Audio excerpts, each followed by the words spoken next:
দর্শক মণ্ডলী, এখন আমরা কথা বলছি আমাদের চলচ্চিত্রের শীর্ষস্থানীয় নায়িকা শাবনূরের সঙ্গে।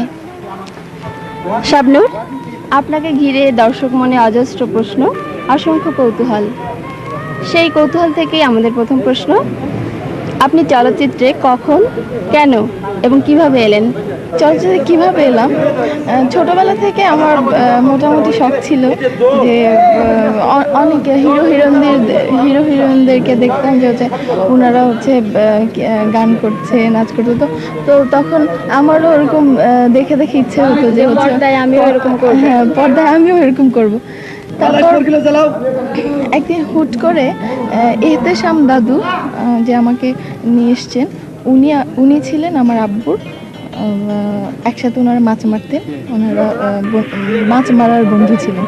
তো একদিন কথায় কথায় এহতেশাম দাদু, আমার আব্বু এহতেশাম দাদুকে বলছিল যে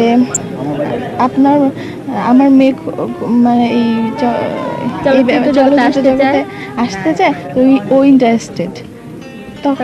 তখন এভাবেই চলে আসা হলো। হ্যাঁ, তখন আমরা দাদু বললো যে হচ্ছে ঠিক আছে, তাহলে তো ভালোই হয়, আমরা তো সব একই, তুমি আসেন একদিন। তো দাদু একদিন আমাকে দেখে বললো, তুমি আবার ছবির নায়িকা।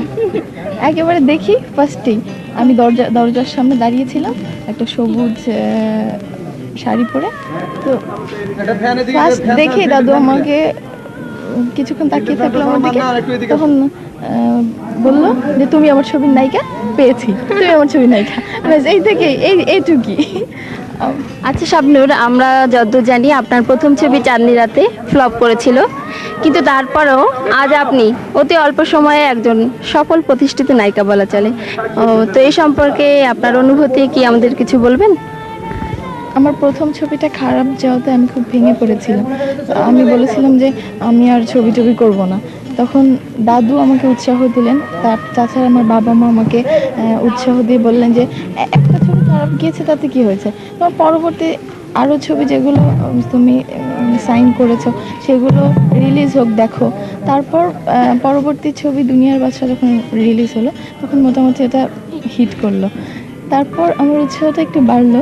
এরপর তুমি আমার থেকে সুজন সখী থেকে আরও অনেক ছবি যখন রিলিজ হলো, তখন একটা ছবি আমার ফ্লপ তেমন যায়নি, সবগুলো মোটামুটি হিট। ওই থেকে আমার উৎসাহ আরও বেড়ে গেল যে হচ্ছে না, এখন আমি ছবি করব।